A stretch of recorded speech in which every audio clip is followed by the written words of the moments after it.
Hi hello friends, எல்லாருக்கும் வணக்கம். இன்னைக்கு நம்ம பார்க்க போற வீடியோ எதை பத்தினா இண்டஸ்ட்ரியல் எலக்ட்ரிக்கல் டெக்னீஷியன் வேலைக்கு என்ன மாதிரியான இன்டர்வியூ கொஸ்டின்ஸ் இருக்கும், அதுக்கான ஆன்சர்ஸ் என்ன அப்படின்றத இந்த வீடியோல நம்ம பார்க்க போறோம். இது வந்து part 2 video. So part 1 video வந்து ஏற்கனவே நான் அப்லோட் பண்ணியிருக்கேன். அந்த வீடியோவை பார்க்கணும்னு நினைக்கிறவங்க டிஸ்கிரிப்ஷனில் லிங்க் கொடுக்குறேன், அதையும் நீங்க பார்த்து தெரிஞ்சுக்கங்க. 20 வருஷத்துக்கு முன்னாடிலாம் பார்த்தீங்கன்னா இந்த எலக்ட்ரிக்கல் டெக்னீஷியன் ஜாபுக்கு வந்து ஐடிஐ படிச்சவங்க தான் வந்து இருந்தாங்க. ஆனால் இன்னைக்கு வந்து பார்க்கறதுக்கே ரொம்ப கஷ்டமா இருக்கு. டிப்ளமோ படிச்சவங்க எலக்ட்ரிக்கல் இன்ஜினியர்ஸ்லாம் வந்து இந்த டெக்னீஷியன் வேலைக்கு வராங்க. காரணம் என்னன்னா வேலை வாய்ப்பு குறைஞ்சிருக்கிறது தான் முக்கியமான காரணம். ரெண்டாவது அவங்கள வந்து அவங்க நாலேஜை அப்கிரேட் பண்ணாமல் இருக்கிறது தான் இன்னொரு காரணம். ஓகேங்களா, இன்டர்வியூல போல்டா அட்டன் பண்ண முடியல அவங்களுக்கு. காரணம் என்னன்னா அவங்க பேசிக் நாலேஜை வந்து திணறாங்க கொஸ்டின் கேட்டால் பதில் சொல்றதுக்கு. ஓகேங்களா, ஸோ அது மாதிரி ஏன் அதுக்கான ரீசன் என்ன அப்படின்னு பார்த்தீங்கன்னா இன்ஜினியரிங் காலேஜில் அந்த அளவுக்கு வந்து ப்ராக்டிக்கலாக வந்து சொல்லிக் கொடுக்க மாட்டாங்க. ஓகேங்களா, அந்த கான்ஃபிடென்ட் அந்த எஜுகேஷனல் ஸ்கில்லை வந்து டெவலப் பண்ண மாட்டாங்க. இதுதான் ஒன் ஆஃப் தி ரீசன். ரெண்டாவது வேலை வாய்ப்பு ஏன் குறைஞ்சிருக்கு அப்படின்னு பார்த்தீங்கன்னா கோவிட்க்கு அப்புறம் பார்த்தீங்கன்னா நிறைய வேலை வாய்ப்பு குறைஞ்சிச்சு. அப்புறம் உக்ரைன் வார், ஓகேங்களா, அப்புறம் வந்து பார்த்தீங்கன்னா இப்போ இஸ்ரேல் வார் இப்படின்ட்டு ஒரு வாரம் வந்துனே வந்து நம்ம நாட்டோட பொருளாதாரத்தை பயங்கரமாக சீரழிச்சிச்சு. ஸோ ஃபர்தராக வந்து பணவீக்கம் வந்து அதிகமாகினே இருக்கு. ஸோ இது மாதிரி காரணத்தால் வந்து கம்பெனிஸ்லாம் வந்து பார்த்தீங்கன்னா நிறைய பேரை வேலை விட்டு தூக்கின்னு இருக்காங்க. ஸோ யாரெல்லாம் சரியா பெர்ஃபார்ம் பண்ணலையோ, யாரெல்லாம் தேவையில்லைன்னு நினைக்கிறாங்களோ அவங்களெல்லாம் இன்க்ரிமெண்ட்டும் கிடையாது, வேணா வேலை விட்டு போ அப்படின்ற மாதிரி சூழ்நிலை இருக்குது. அப்போ இது மாதிரி ஒரு சூழ்நிலையில நம்ம நாலேஜை வளர்த்துனா தானே வேலை வாய்ப்பு நம்மளுக்கு கிடைக்கும். ஃபர்தரா நம்ம வந்து நம்மள அடுத்த லெவலுக்கு வந்து எடுத்துன்னு போக முடியும். நீங்க வந்து டெக்னீஷியனா ஜாயின் பண்ணா கூட அடுத்து சூப்பர்வைசர், அப்புறம் இன்ஜினியர், அப்புறம் அசிஸ்டன்ட் மேனேஜர் போறதுக்கான வாய்ப்பு எப்போ வரும்? நீங்க உங்க நாலேஜை வளர்த்துக்கினா தான். ஓகேங்களா, ஸோ அதுக்கான என்னுடைய சின்ன முயற்சி தான் நான் வந்து இந்த என்னுடைய சேனல் அவர் சொசைட்டி சேனல்ல என்னுடைய நாலேஜை வந்து உங்களுக்கு ஷேர் பண்ணினே இருக்கேன்.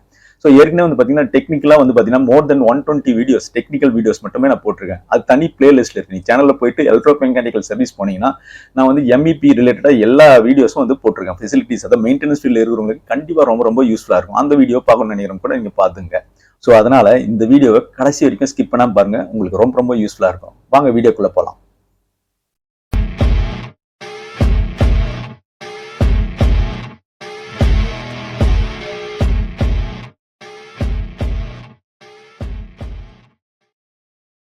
நீங்க ஒரு இண்டஸ்ட்ரிக்கு வேலைக்கு போனாவே அந்த இண்டஸ்ட்ரியில வந்து லோ டென்ஷன் சப்ளை வந்து எடுத்திருக்காங்களா, இபி சப்ளை, இல்ல வந்து ஹை டென்ஷன் சப்ளை எடுத்திருக்காங்களா அப்படின்றத நீங்க தெரிஞ்சுக்கணும். ஓகேங்களா, தெரிஞ்சுக்கின பிறகு அந்த லோ டென்ஷன் சப்ளை இருந்ததுன்னா அது வந்து எந்த டேரிஃப்ல பில் பண்றாங்க, இபி அதாவது கவர்மெண்ட் வந்து எலக்ட்ரிசிட்டி சார்ஜஸ் வந்து எந்த டேரிஃப்ல பில் பண்றாங்க அப்படின்றத நீங்க தெரிஞ்சுக்கணும். இப்போ இண்டஸ்ட்ரி இல்லைன்னா வந்து இன்ஃபர்மேஷன் டெக்னாலஜி சர்வீசஸா இருந்ததுன்னு வச்சுக்கலாம் அந்த கம்பெனி, அந்த டேரிஃப் பாத்தீங்கன்னா லோ டென்ஷனுக்கு வந்து பாத்தீங்கன்னா டேரிஃப் 3B அப்படின்றத நீங்க தெரிஞ்சுக்கணும். ஓகேங்களா, சாரி, அந்த டேரிஃப் 3ல வந்து எப்படி சார்ஜ் பண்றாங்க, டேரிஃப் 3ல வந்து எப்படி சார்ஜ் பண்றாங்க இபி பில்லு அப்படின்னு கேட்பாங்க.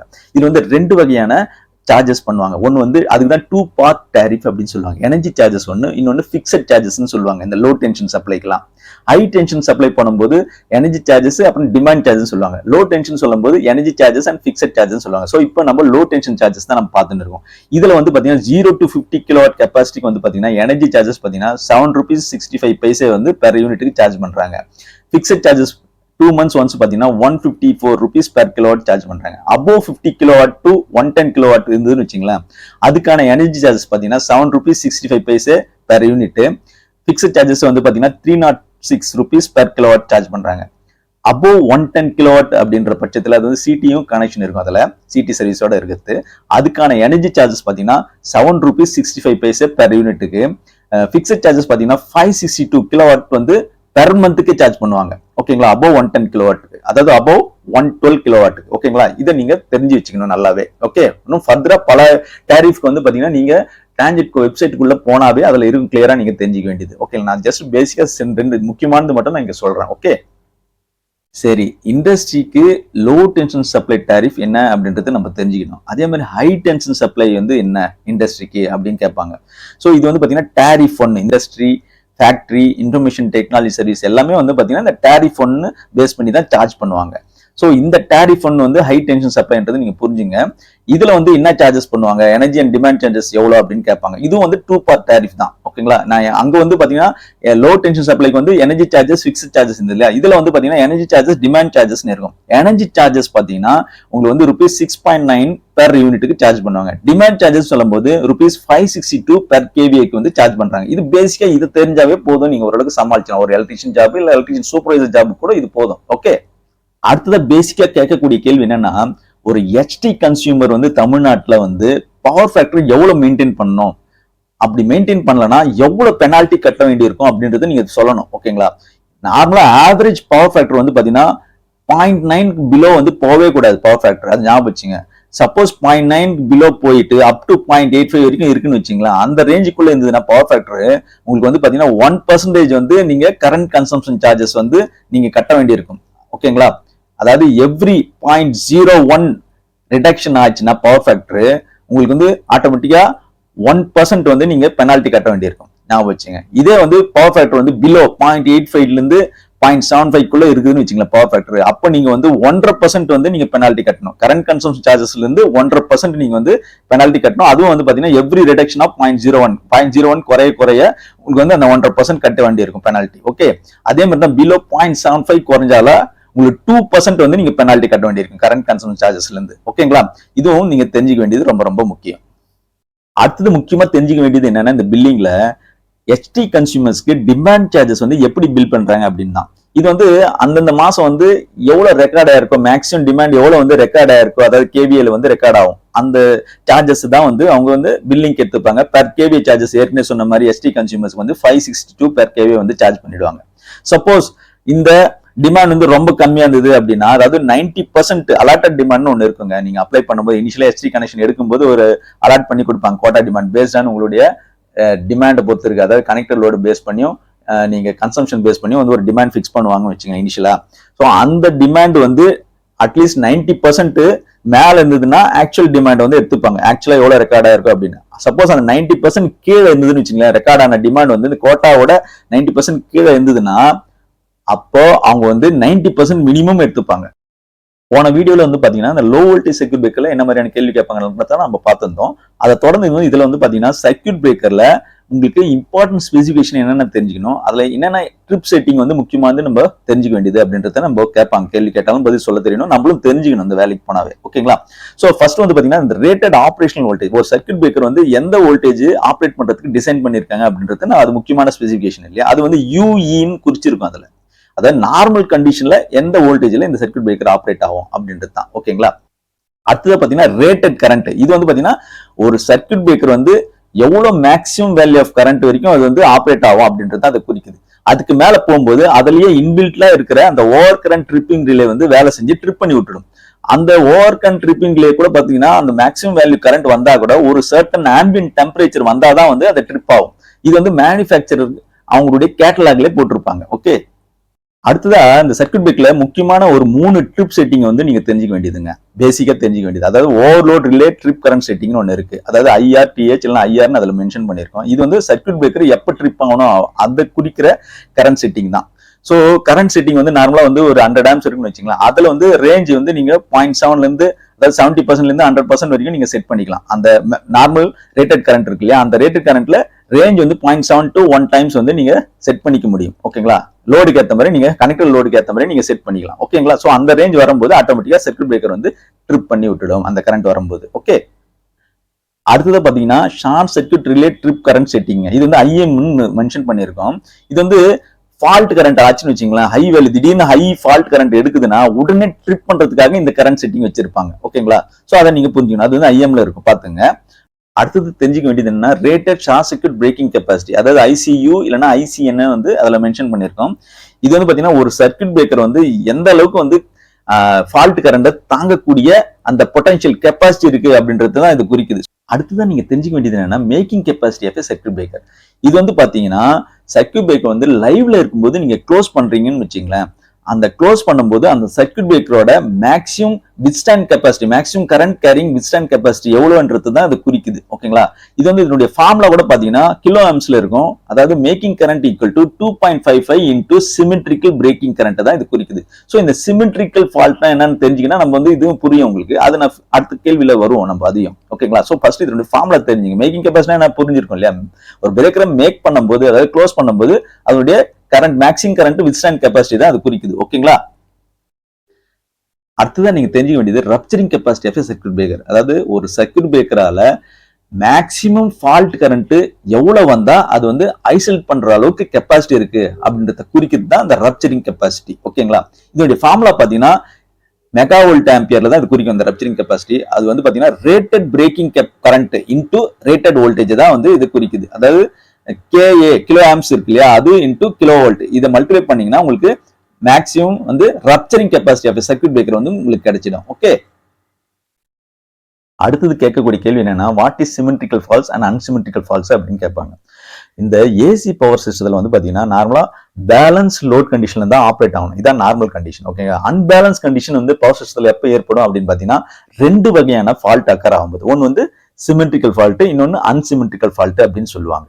ஓகேங்களா, இந்த சிமெட்ரிக்கல் ஃபால்ட் பாத்தீங்கன்னா 3 ஃபேஸோட கண்டக்டர் ஒன்னோட ஒன்னு ஷார்ட் ஆச்சுன்னா அதனால ஏற்படக்கூடிய சிவியரான ஒரு ஃபால்ட் தான் இது குறிக்குது. அதாவது சிவியரான ஃபால்ட்னும் போது இருக்கிறதுலே ஹையஸ்ட் கரண்ட் இது மாதிரி ஃபால்ட் ஆனாதான் எடுக்கும். ஓகேங்களா, அதாவது ஃப்ளோ ஆகும். இது வந்து ரேரா நடக்கக்கூடிய ஒரு ஃபால்ட். ஓகேங்களா, இதான் சிமெட்ரிக்கல் ஃபால்ட். இதுல ரெண்டு வகையான ஃபால்ட் டைப் இருக்கு. அதாவது 3 ஃபேஸ் ஷார்ட் சர்க்யூட் ஃபால்ட் அப்படின்னு சொல்லுவாங்க. Line to line triple L சொல்லுவாங்க. அதாவது 3 line of conductor, 3 line of conductor வந்து ஒன்னோட ஒன்னு ஷார்ட் ஆகுது. இன்னொன்னு என்னன்னா 3 லைன் டு கிரவுண்ட் ஃபால்ட், அதாவது 3 லைனும் கிரவுண்டோட ஷார்ட் ஆகுது. சோ இதுதான் ரெண்டு வகையான symmetrical fault types.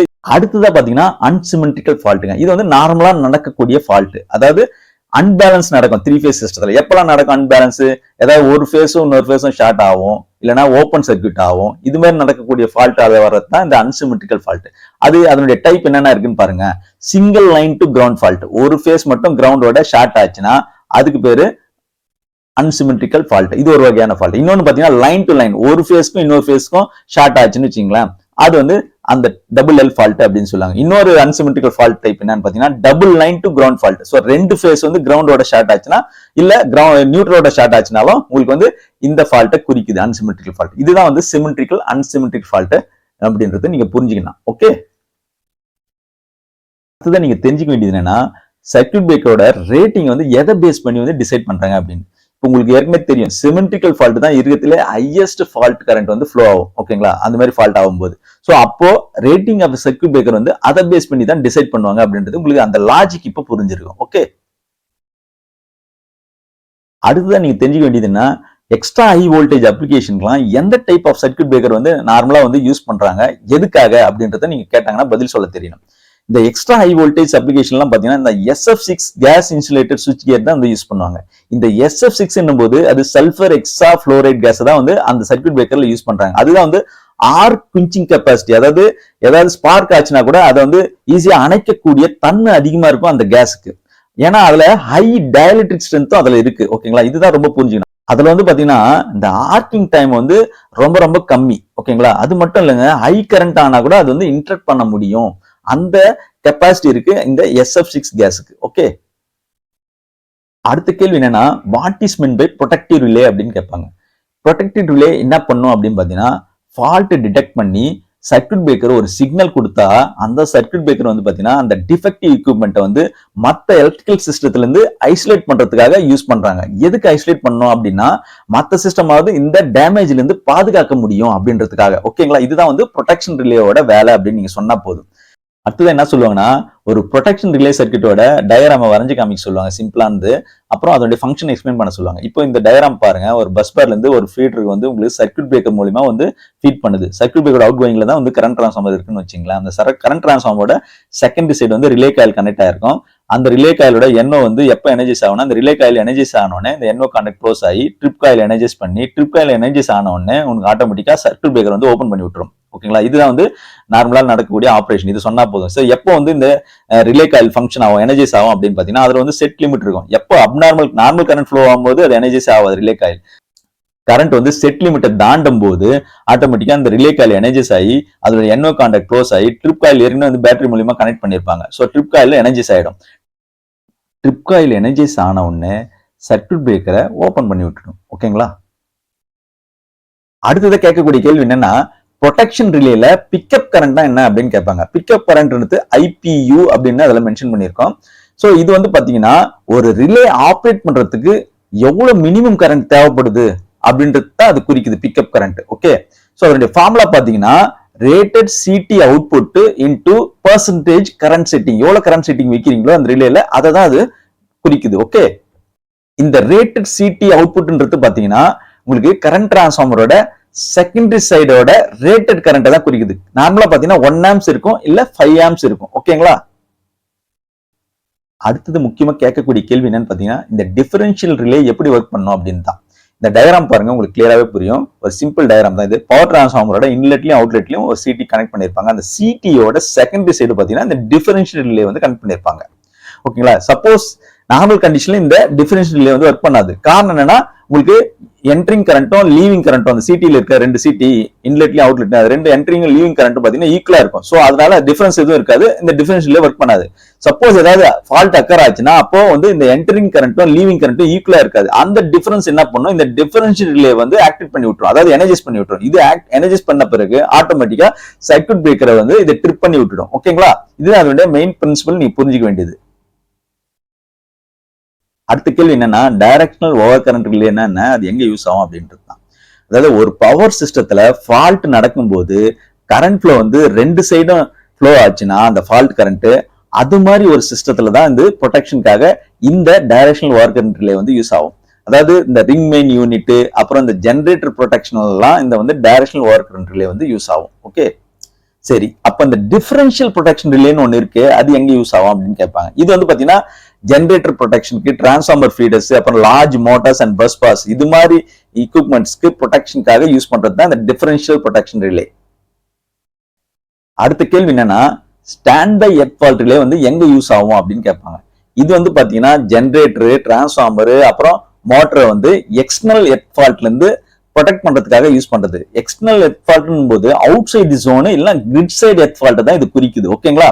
Internal earth ஃபால்ட்டை இது வந்து ப்ரொடெக்ட் பண்ண முடியாது. ஓகே, அடுத்த கேள்வி என்னன்னா, இந்த எர்த் ஃபால்ட் ரிலேவை ஏன் stand by earth fault relay அப்படின்னு நம்ம சொல்றோம் அப்படின்னு கேட்பாங்க. அதாவது ரெஸ்ட்ரிக்டட் எர்த் ஃபால்ட் ரிலேன்னு ஒன்று இருக்குங்க, REFன்னு சொல்லுவாங்க. அதுக்கு பேக்கப் ப்ரொடெக்ஷன் யூஸ் பண்றது தான் இந்த stand by earth fault relay.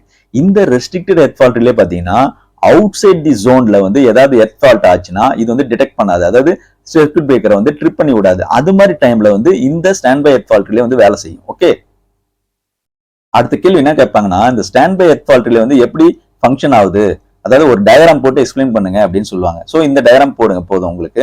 இந்த டயக்ராம்ல பாருங்க, ஒரு 3 ஃபேஸ் டிரான்ஸ்ஃபார்மரோட நியூட்ரல் வந்து பாத்தீங்கன்னா சிடி மூலமா உங்களுக்கு எர்த் பண்ணிருப்பாங்க. அந்த சிடி மூலியமா எர்த் பண்ணிருக்காங்களா, அதுதான் வந்து நியூட்ரல் சிடி அப்படின்னு சொல்லுவாங்க. சோ ஒரு நார்மல் கண்டிஷன்ல வந்து 3 ஃபேஸ்லயும் பேலன்ஸ் கரண்ட் ஃப்ளோ ஆகும்போது உங்களுக்கு இந்த கரண்ட் டிரான்ஸ்ஃபார்மர் வந்து சென்ஸ் பண்ணாது. ஓகேங்களா?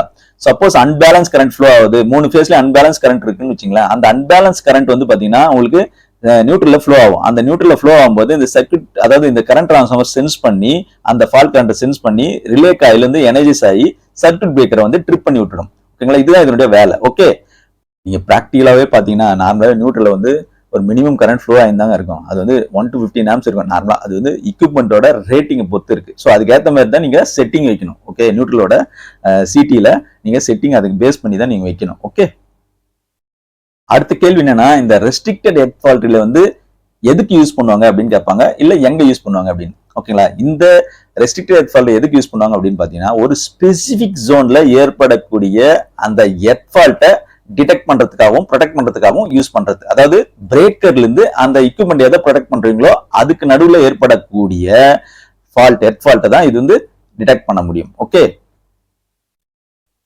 அடுத்த கேள்வி என்னன்னா, ரெஸ்ட்ரிக்டட் எர்த் ஃபால்ட் ப்ரொடெக்ஷன் வந்து ஏன் டிரான்ஸ்ஃபார்மர்லயும் ஜெனரேட்டர்லயும் வந்து யூஸ் பண்றாங்க அப்படின்னு கேட்பாங்க. இப்போ அந்த நார்மலா பாத்தீங்கன்னா இந்த டிரான்ஸ்ஃபார்மர் ஜெனரேட்டர்லயும் வந்து பாத்தீங்கன்னா உங்களுக்கு ஓவர் கரண்ட் ரிலே இருக்கும், எர்த் ஃபால்ட் ரிலே இருக்கும். ஓகேங்களா? அது வந்து இந்த இன்டர்னல் எர்த் ஃபால்ட்டை வந்து டிடெக்ட் பண்ற அளவுக்கு போதுமானதாக இல்ல அப்படின்ற பட்சத்தில் தான் இது வந்து இந்த ரெஸ்ட்ரிக்டட் எர்த் ஃபால்ட் ரிலே வந்து யூஸ் பண்றாங்க. அதாவது முக்கியமா இன்டர்னல் ஃபால்ட்டை டிடெக்ட் பண்றதுக்கு யூஸ் பண்றாங்க அப்படின்னு பேசிக்கா சொன்னா கூட போதும். ஓகே, டயக்ராம் பாருங்க. இந்த டிஃபரன்ஷியல் எர்த் ஃபால்ட் ப்ரொடெக்ஷன் ஸ்கீமை பார்த்தோம் இல்லையா, அந்த ரிலே எப்படி வேலை செய்யுது, அதே மாதிரி தான் இதுலயும் வந்து இந்த ரெஸ்ட்ரிக்டட் எர்த் ஃபால்ட் ரிலேவும் வந்து வேலை செய்யும். அதே பிரின்சிபல் தான் இதுக்கும். ஓகேங்களா? அதாவது என்ட்ரிங் கரண்ட்டும் லீவிங் கரண்ட்டும் சேமா இருக்கும்போது இந்த ரெஸ்ட்ரிக்டட் எர்த் ஃபால்ட் ரிலே வந்து எனர்ஜைஸ் ஆகாது. ஓகேங்களா? சோ எப்போ அந்த டிஃபரன்ஸ் இருக்கோ அப்போ இந்த செட் லிமிட் தாண்டும் போது இந்த ரெஸ்ட்ரிக்டட் எர்த் ஃபால்ட் ரிலே வேலை செய்யும் அப்படின்றத நீங்க புரிஞ்சுக்கலாம். ஓகேங்களா? அதே தான் எந்த எக்யூப்மெண்ட் நீங்க ப்ரொடெக்ட் பண்ணணும்னு நினைக்கிறீங்களோ அதுல இன்லெட்லயும் அவுட்லெட்லயும் ஒரு சிடி இருக்கும். அந்த சிடியோட டிஃபரன்ஸ் கரண்ட்டை வந்து சென்ஸ் பண்றதுக்காக யூஸ் பண்றோம் இந்த restricted earth fault relay. Okay, அடுத்த கேள்வி என்னன்னா, இந்த டிஃபரன்ஷியல் எர்த் ஃபால்ட் ப்ரொடெக்ஷனுக்கும் ரெஸ்ட்ரிக்டட் எர்த் ஃபால்ட் ப்ரொடெக்ஷனுக்கும் என்ன வித்தியாசம் அப்படின்னு கேட்பாங்க. ரெண்டுடைய பிரின்சிபல் வந்து ஒரே மாதிரி தான், 2மே ஒரே மாதிரி தான் பிரின்சிபல்ல ஆப்ரேட் ஆகுது. இந்த டிஃபரன்ஷியல் ப்ரொடெக்ஷன்ல வந்து பாத்தீங்கன்னா மினிமம் ஃபால்ட் கரண்ட் செட்டிங்கே வந்து பாத்தீங்கன்னா 20% தான் இருக்கும். ஸோ 20%க்குள்ள இருந்ததுன்னா, ஏதாவது இன்டர்னல் ஃபால்ட் 20%க்குள்ள இருந்ததுன்னா அந்த ஃபால்ட் கரண்ட் இது வந்து டிஃபரன்ஷியல் ப்ரொடெக்ஷன் வந்து ட்ரிப் பண்ணாது. ஏன்னா இனிஷியல் செட்டிங்கே 20% தான் கொடுக்குறாங்க. ஏன்னா அந்த சிடி எரர்ஸ் ஏதாவது வரும் அதை அவாய்ட் பண்றதுக்காக அந்த மாதிரி செட்டிங் வைக்கிறாங்க. அதை அவாய்ட் பண்றதுக்கு தான் இந்த ரெஸ்ட்ரிக்டட் எர்த் ஃபால்ட் ரிலே வந்து யூஸ் பண்றாங்க. இது வந்து பாத்தீங்கன்னா 5 to 10% செட்டிங், லோயர் செட்டிங்லேயே வந்து இதை செட் பண்ண முடியும் ஃபால்ட் கரண்ட்டுக்கு. ஸோ இந்த 5 to 10% வரும்போதே இதை ட்ரிப் பண்ணி விடுறதுக்கு இதுக்கு முடியும் இந்த ரெஸ்ட்ரிக்டட் எர்த் ஃபால்ட்ல. ஸோ இந்த நான் கிரிட்டிக்கல் டிரான்ஸ்ஃபார்மர் இருக்கிற இடத்துல தான் இந்த டிஃபரன்ஷியல் ப்ரொடெக்ஷன் வந்து யூஸ் பண்ணுவாங்க அப்படின்றத நீங்க புரிஞ்சுக்கினா போதும். அடுத்த கேள்வி என்னன்னா, நெகட்டிவ் ஃபேஸ் சீக்வன்ஸ் ரிலேன்னு ஒன்று இருக்கு, அது எங்க யூஸ் ஆகும் அப்படின்னு கேட்பாங்க. இது வந்து பாத்தீங்கன்னா ஒரு ஜென்ரேட்டர்ல மோட்டர்ல வந்து பாத்தீங்கன்னா நார்மலா ஃபேஸ் டு ஃபேஸ் ஃபால்ட் நடக்கும்போது அன்பேலன்ஸ் லோடிங் நடக்கும். அந்த அன்பேலன்ஸ் லோடிங்கை ப்ரொடெக்ட் பண்றதுக்காக தான் இந்த ரிலேவை யூஸ் பண்ணுவாங்க, நெகட்டிவ் ஃபேஸ் சீக்வன்ஸ் ரிலே. அடுத்த கேள்வி என்னன்னா, அண்டர் ஃப்ரீக்வன்சி ரிலே எங்க யூஸ் பண்ணுவாங்க அப்படின்னு கேட்பாங்க. இது வந்து பாத்தீங்கன்னா டிரான்ஸ்ஃபார்மர் ஆல்டர்னேட்டர்லாம் இந்த அண்டர் ஃப்ரீக்வன்சி ரிலே வந்து யூஸ் பண்ணுவாங்க. எப்போ வந்து செட் ஃப்ரீக்வன்சியோட வந்து டவுன் ஆகுதோ கம்மியாகுதோ அப்போ வந்து இது வந்து ப்ரொடெக்ட் பண்றதுக்காக யூஸ் பண்ணுவாங்க. ஓகே, அவ்வளவுதாங்க இந்த வீடியோ. இந்த வீடியோ உங்களுக்கு பிடிச்சிருந்ததுன்னா, யூஸ்ஃபுல்லா இருந்ததுன்னு நினைச்சீங்கன்னா லைக் பண்ணுங்க, உங்க ஃப்ரெண்ட்ஸோடலாம் ஷேர் பண்ணுங்க, சப்ஸ்கிரைப் பண்ண மறந்துடாதீங்க, கூடவே பெல் நோட்டிபிகேஷனை தட்டி விட்டுருங்க. அப்பதான் நான் அடுத்தடுத்து போற வீடியோ உங்களுக்கு வந்து சேரும். நன்றி, வணக்கம்.